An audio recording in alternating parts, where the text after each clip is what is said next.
देखिए आज का हमारा नेक्स्ट टॉपिक है क्या, कल वाले में हम दो बताए थे आप लोगों को, इसके रेस वाले में कि गामा रेस हमारा जो था ये छूट गया था, अल्फा और बीटा हमने बता दिया था। देखिए गामा क्या होता है, एक्चुअली हमने बताया था, थोड़ा उसको आप लोगों को रिवाइज कर। जो अल्फा था हम बताए थे, कोई एक पेपर ले रहे हैं, जब अल्फा रेस डालते इस पे तो क्या होता है, ये जाके वैसी पेपर पे जो फर्स्ट रहता है उसी पे स्टॉप हो जाता है। लेकिन जो बीटा वाला था उस पे, और बीटा वाले में हमने क्या किया था, अगर मान लीजिए यहाँ पे हम बीटा ले रहे हैं तो क्या होता है, तो हम यहाँ पे एक पेपर तो ले ही रहे हैं, लेकिन दूसरा एक हम एल्युमिनियम का कोई पेपर लेते हैं, ये देखते हैं कि बीटा वाला इससे हाई पोटेंशियल नेचर का होता है, तो ये धीरे धीरे तक इस पेपर को क्या करता है, पेनिट्रेट करके उस पार चला जाता है और यहाँ आकर के ये स्टॉप हो जाता है, क्योंकि ये जो हमारा एल्युमिनियम है इसका थिक होता है, इसलिए उसका रे उतना पार नहीं कर पाता, हाई पोटेंशियल का नहीं होता। तो आज हम देखेंगे तीसरा हमारा है गामा। गामा रेस क्या होते हैं, भी एक लाइट होता है, एक किरण होती है। तो देखिए क्या होता है, गामा रेस एक्चुअली थ्योरेटिकल चीजें अगर आपको देखा जाए तो इसको बोलते हैं, दिस इज एनर्जी का, इसका जो गामा रेस का एनर्जी का नाम होता है उसको बोलते हैं फोटान।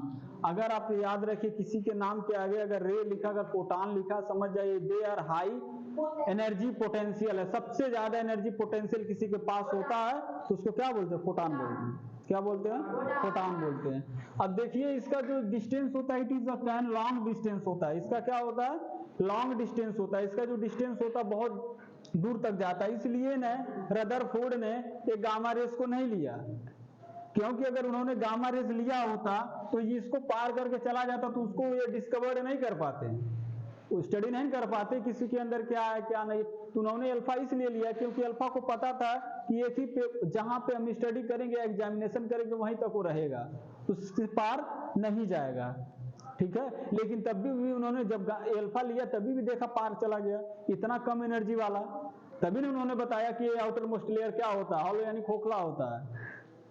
अब देखिए इसमें ये क्या है, हमने यहां से वाई यानी कि गामा रे लिया, क्या लिया, अब गामा रेस को हम यहां से डाल रहे हैं, यहां से लाइट को डाल रहे हैं, तो यहां पे देखिए हमने क्या किया, एक पेपर को लिया जैसे अल्फा वाले में लिया, दूसरा एल्युमिनियम का भी पेपर लिया जैसे बीटा वाले में हमने लिया। अब ये क्या करता है, इन तीनों को, जो वाई वाला है यानी गामा, इन तीनों को पार करके, और लास्ट वाला हम जो लीड का पेपर लेते हैं, lead they are high potential of outermost layer उसका होता है, समझ में आया। तो ये एल्युमिनियम को भी और एक नॉर्मल पेपर को भी पेनिट्रेट करके ये लीड वाले पर जाके यहाँ पे क्या हो जाता है, स्टॉप कर देता है, कौन, गामा। इससे आपको क्या पता चला कि जो हमारा गामा है they are high potential energy, इसके पास क्या है, हाई पोटेंशियल एनर्जी है। तो इन्होंने तभी रदरफोर्ड ने इसलिए अल्फा को लिया। रदरफोर्ड ने ये नहीं बताया अल्फा बीटा या गामा लें, लेकिन हमने ये बताया कि अल्फा बीटा गामा होता, तो उन्होंने अल्फा को ही क्यों चुना, इसमें उनका क्या था, कारण था, अल्फा दे आर उतना ज्यादा एनर्जी पोटेंशियल उसके पास नहीं होता, जहां तक हम एग्जामिनेशन करेंगे वहीं तक वो रहेगा, लेकिन बीटा और gamma they are high potential of energy. तो आगे देखिए, अगर आपसे पूछा जाए अल्फा रेस का यूज किसने किया तो आप बताएंगे रदरफोर्ड। अल्फा रेस का इन्होंने ने यूज किया ना इस एटम पर, AU यानी सोने के, गोल्ड के, इन्होंने ने क्या किया, यूज किया था। और आगे ये पूछा जाए न्यूक्लियस का डिस्कवर किसने किया, एटम के अंदर न्यूक्लियस का डिस्कवर किसने किया, तो आप बताएंगे रदरफोर्ड, तब भी रदरफोर्ड ही थे। नेक्स्ट, और अगर आपसे पूछा जाए the outer most layer is hollow, इसको मानो खोखला है, इसका आउटर मोस्ट लेयर क्या है, यानी खोखला है, ये किसने बताया, रदरफोर्ड ने। एटम का आउटर मोस्ट लेयर क्या, खोखला है, रदरफोर्ड ने बताया इस स्टडी पे, इसको करके लाइट को डालें तो देखे ये भी क्या पेनिट्रेट करके इस पार चला आ रहा है, यहाँ से भी लाइट डालें तो देखे पेनिट्रेट करके यहाँ पे, लेकिन इन्होंने कुछ लाइट को देखा कि अपनी दिशा को चेंज कर देना, डिस्ट्रैक्ट हो जा रही है, लेकिन फिर उन्होंने क्या किया, फिर जब लाइट को डाला तो सीधे बीच में डाला, और जब बीच में डाला तो उन्होंने देखा बीच में यहाँ पे कुछ है जो लाइट को हमारे क्या करे, फिर रिफ्लेक्ट कर दे रही है, यानी हमारे पास फिर से ला दे रही है। तब उन्होंने ये देखा कि आपको हम कल बताए थे कि अल्फा के पास क्या होता है, पॉजिटिव चार्ज होता है, और आपको हम बताए थे पॉजिटिव, यहाँ पे जब पॉजिटिव चार्ज रहेगा तभी भी लाइट तभी घूम के आएगी। अगर यहाँ पे निगेटिव होता तो दे आर अट्रैक्टिव अप, इसको क्या कर लेता, अट्रैक्ट कर लेता उसमें, और ये कभी भी घूम के लाइट आ ही नहीं पाती। तब उन्होंने बताया कि इस बीच में जो है इसके एटम है, इसमें प्लस चार्ज है, न्यूक्लियस में क्या प्लस है।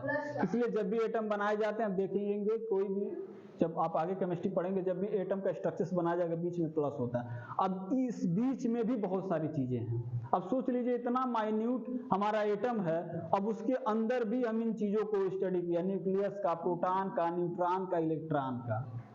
अब इतना माइन्यूट एटम है, अब वो ऐसा एटम है जिसको आप आंख से देख नहीं सकते, लेकिन उसके अंदर इतना चीज रहता है। अब देखिए ये तीनों चीज आपको समझ में आया। ये जितना चीज डिस्कवर्ड किए थे रदरफोर्ड से ही थे, रदरफोर्ड ने ही बताया। देखिए एक्चुअली इतना साइंटिस्ट आते नहीं, जैसे देखिए न्यूक्लियस का खोज किसने किया, रदरफोर्ड। प्रोटॉन की खोज किसने किया, प्रोटॉन इसके अंदर होता है। जैसे देखिए ये हमारा एक एटम है, किसी का भी एटम ले लीजिए, ये एटम है यानी परमाणु है। अब इस परमाणु के अंदर अगर एटॉमिक स्ट्रक्चर, जब आप क्लास 11th में पढ़ेंगे, फर्स्ट लेक्चर है एटॉमिक स्ट्रक्चर्स, जब वहाँ पे बताया जाएगा तो वहाँ पे बहुत ब्रीफ में आपको ओवरव्यू दिया जाएगा इसके बारे में। एटम क्या होते हैं, मान लीजिए हमने किसी का एटम लिया, अब उस एटम में जब बना रहे हैं, जो देखिए अंदर, जैसे मान लीजिए हम प्लस ऐसे करके बनाए ना, यहाँ पे ऐसे करके एटम ऐसे बनाए जाते हैं। अंदर क्या होता है, प्लस चार्ज, क्योंकि ये रदरफोर्ड ने बताया था इसमें प्लस चार्ज। अब इसके अंदर देखिए, रदरफोर्ड ने तो बता के चले गए, रदरफोर्ड ने आए बताया कि इसमें प्लस चार्ज है, इसलिए लाइट घूम के चली है। उसके बाद एक साइंटिस्ट और आए, कौन, गोल्डस्टाइन। इन्होंने क्या किया,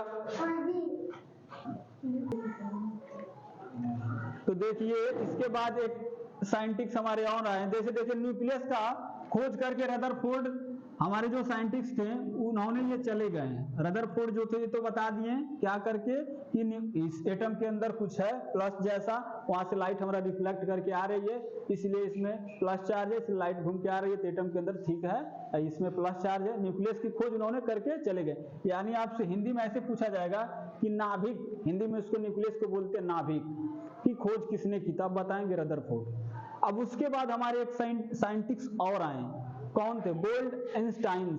इन्होंने क्या किया, अब इसको इन्होंने और तोड़ा, गोल्डस्टाइन ने इन्होंने क्या किया, ये तो न्यूक्लियस का खोज करके बता के चले गए, लेकिन अब जब ये गोल्डस्टाइन आए तो देखें इन्होंने, इनको ये पता चला कि इसके अंदर और क्या है, तो गोल्डस्टाइन ने इसको और तोड़ा, गोल्डस्टाइन ने और तोड़ा, तो उनको ये पता चला कि इसके अंदर भी कुछ है, क्या, जिसको हम बोलते हैं क्या, प्रोटॉन। क्या बोलते हैं, प्रोटॉन। अब इसके अंदर भी कुछ है, तो क्या है, प्रोटॉन। ऐसे आपसे पूछा जाएगा प्रोटॉन की खोज किसने किया, तो आप बताएंगे कौन किया, गोल्डस्टाइन। लेकिन एक चीज और, उन्होंने प्रोटॉन की खोज तो कर दी, लेकिन नामकरण उनको करने नहीं आया, नाम बताने नहीं आया, एक्चुअली ये प्रोटॉन है। अब नाम बताने के लिए आए रदरफोर्ड, फिर रदरफोर्ड आए, बोले कि ये तो प्रोटॉन, रदरफोर्ड ने पहले तो इन्होंने स्टडी कर लिया कि उन्होंने देखा कुछ है इसके अंदर, और लेकिन वो जान नहीं पाए, प्रोटॉन का नाम देने वाले हमारे रदरफोर्ड थे। तो इस यहाँ पे हमने लिखा नामकरण, अगर प्रोटॉन का नाम देने वाले कौन थे, रदरफोर्ड ही थे। न्यूक्लियस की खोज किसने किया, रदरफोर्ड। अगर प्रोटॉन को खोज अगर किसी ने किया, डिस्कवर ने किसी ने किया, तो गोल्डस्टाइन थे, लेकिन नाम किसने दिया प्रोटॉन का, रदरफोर्ड थे। समझ में आया। अब आगे देखिए, अब एक साइंटिस्ट और आते हैं, चैडविक।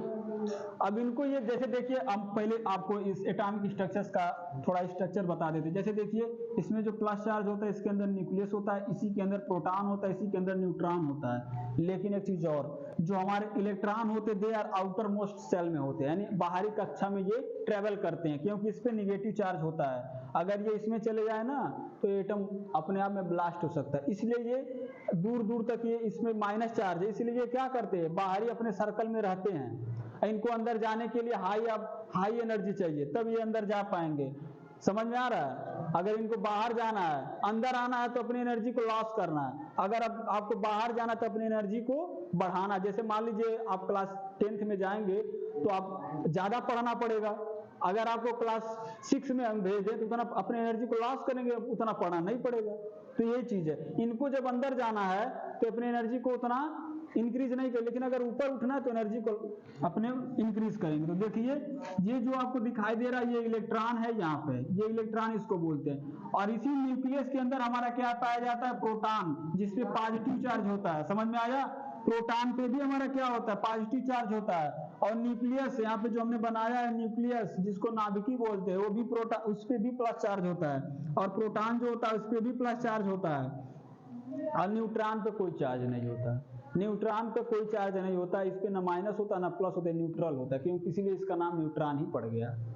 समझ में आया, क्योंकि ये न्यूट्रल होता है, नो चार्ज। लेकिन इलेक्ट्रॉन पे क्या होता है, माइनस चार्ज होता है। क्या होता है, अब यहाँ पे देख सकते हैं, ये हम बनाए, इसी का स्ट्रक्चर्स बताए हैं। देखिए न्यूट्रॉन जो है नो चार्ज, न्यूक्लियस पे पॉजिटिव चार्ज, प्रोटॉन पे पॉजिटिव चार्ज, और इलेक्ट्रॉन पे माइनस चार्ज। ये अब जो चार्ज लगा है ना, कटायन अनायन बोलते हैं इसको, ये आप याद रखेंगे कि इस पे कौन सा चार्ज है।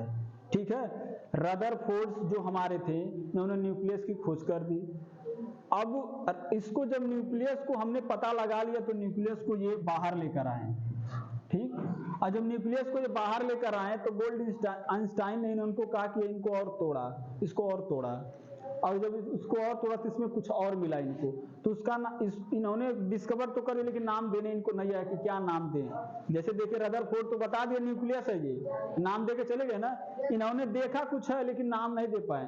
तब रदरफोर्ड भाई साहब गए और ये बोले कि इसका नाम क्या, प्रोटॉन है। क्या है, प्रोटॉन है। तो नामकरण करने वाले कौन थे, प्रोटॉन का, रदरफोर्ड। अब देखिए इसके बाद उस न्यूक्लियस के अंदर अभी बहुत सारी कहानी है।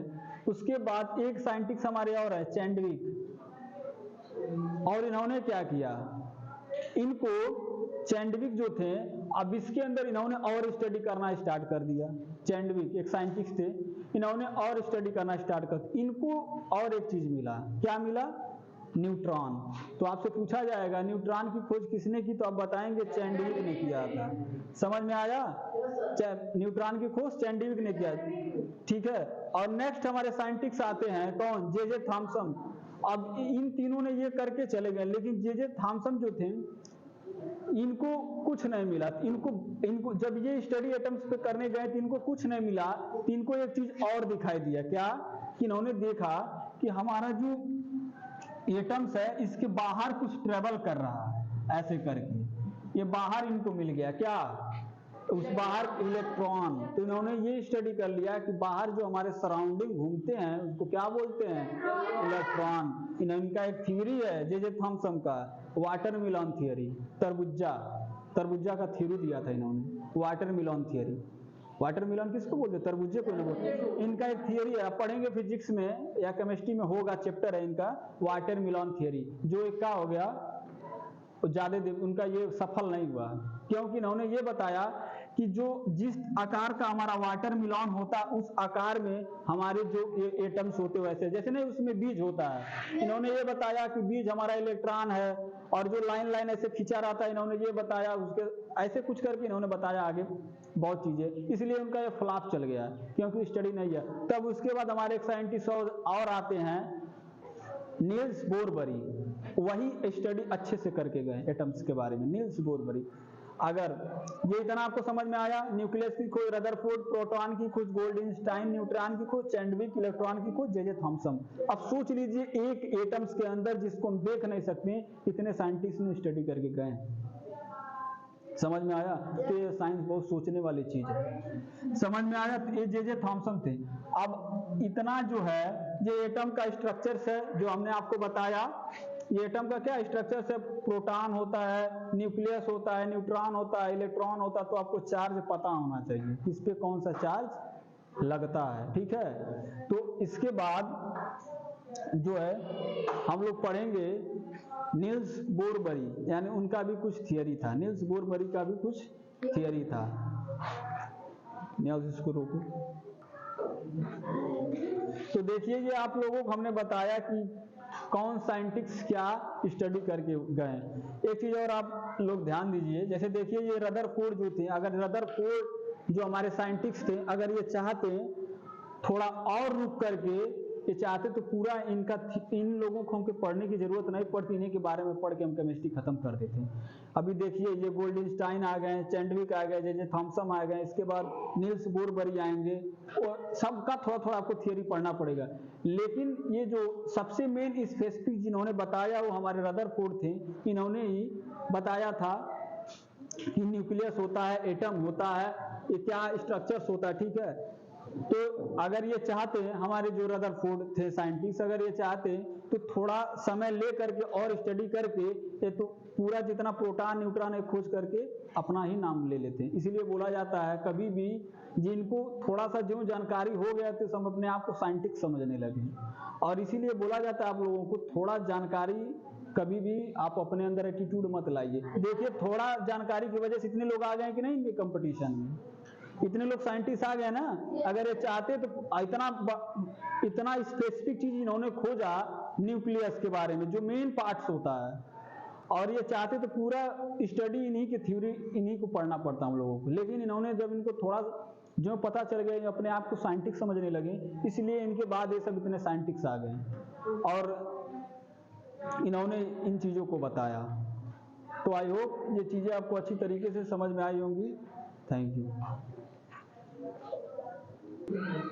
देखिए इसीलिए बोला जाता है कि थोड़ा ज्ञान आपके लिए हानिकारक है। जब जिन चीज़ों को आप पूरा ब्रीफ में नहीं जानते हैं, इसीलिए अगर आपके पास नॉलेज कम है एटीट्यूड में मत आइए, नहीं तो ऐसे साइंटिस्ट आएंगे और अपना नाम बना के चले जाएंगे, आपका नाम नहीं रह जाएगा।